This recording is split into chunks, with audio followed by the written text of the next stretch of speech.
जय श्री राधे राधे दोस्तों, आप सभी का आपके अपने YouTube चैनल अध्यात्म भक्ति में बहुत बहुत स्वागत है। आइए आज आप सब सुनेंगे वैशाख मास महात्म्य में 15वें अध्याय की कथा।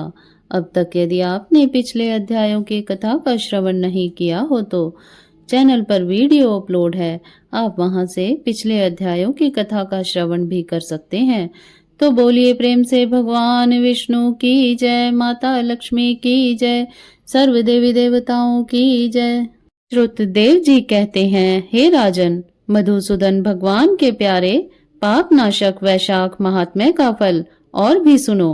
प्राचीन काल में पांचाल देश में पुण्यशील और बुद्धिमान भूरियश का पुत्र पुरुयश था। पिता के मरने पर वह राजा हुआ।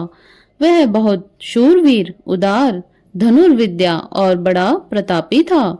धर्म पूर्वक पृथ्वी पर शासन करता था, परंतु पूर्व जन्म में इसने जल दान नहीं किया। इस पाप के मारे कुछ काल में उसकी सब संपत्ति नष्ट हो गई। उसे बलहीन जानकर उसके वैरी अनेक राजा आए और उसे युद्ध में जीत लिया।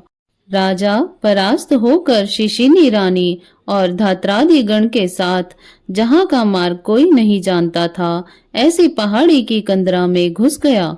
वहां 53 वर्ष व्यतीत किए। एक दिन अपने सदगुरु को सोचता हुआ अपने गुरु का स्मरण करने लगा। तब याज और उपयाज नाम के मुनीश्वर सर्वज्ञात राजा के पास आ पहुंचे। राजा उन्हें देखकर उठ खड़ा हुआ और भक्ति पूर्वक सिर झुकाकर उनके चरणों में गिर पड़ा। दोनों मुनियों ने राजा को उठाया और आंसू पोंछे। तब वन के पुष्पादि से राजा ने मुनियों से प्रश्न किया, हे मुनीश्वरों, मेरे दुख का कारण विस्तार पूर्वक मुझसे कहिए। मेरे सत्कर्म करते हुए भी मेरी सारी संपत्ति नष्ट हो गई है और मुझे महान कष्ट क्यों भोगना पड़ रहा है। राजा के अत्यंत दुख भरे वचन सुन थोड़ी देर ध्यान कर वे दोनों मुनि याज और उपयाज बोले, हे राजन, सुन, तू पहले 10 जन्मों से अत्यंत घोर पापी व्याध रहा है। संपूर्ण जीव मात्र की हिंसा में तत्पर रहा था। तूने कभी भी विष्णु भगवान का ना नाम लिया, ना ध्यान किया और ना उनको नमस्कार किया। हे राजन, ऐसा करते करते तेरे 9 जन्म बीत गए। फिर 10वें जन्म में तू सहस्त्रादि पर व्याध का जन्म धारण कर मार्ग के पथिकों को कष्ट देकर तथा गौड़ देश के प्रजा का मांस भक्षण करके समय बिताया करता था।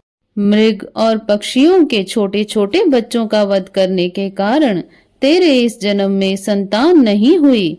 तूने विश्वासघात किए, इसी से तुझे सहोदर भाई नहीं मिले। मार्ग में यात्रियों को घोर कष्ट देने से तेरे मित्र नहीं हैं। साधुओं का तिरस्कार करने से तुझे शत्रुओं ने पराजित किया। कभी दान नहीं दिया, इस दोष से तेरे घर में दरिद्रता आई है। सदा उद्वेग कराने से तुझे देश निकाला हुआ। सबका अहित करने से तुझे अत्यंत दुस्सह दुख भोगने पड़े। सदा क्रूर कर्म करने से भोजन भी नहीं मिलता है। इन सभी कर्मों के कारण इस जन्म में तेरा राज्य छीन लिया गया। अब हम तेरे सतकुल में जन्म लेने के कारण बताते हैं। जब 10वें जन्म में तू गौड़ देश में था, तब पथिकों को बड़ा कष्ट दिया करता था।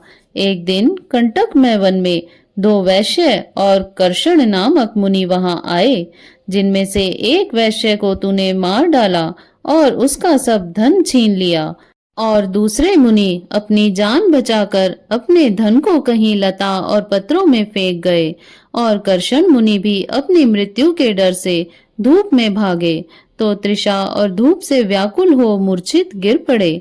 तब तूने वैश्य धन कहाँ पटक गया, यह जानने के लिए कर्षण मुनि के कानों में फूंक मारी तथा कृमि और कीचड़ मिले हुए गड्ढे के जल में उनके नेत्र धोए और पंखे से हवा करने लगा।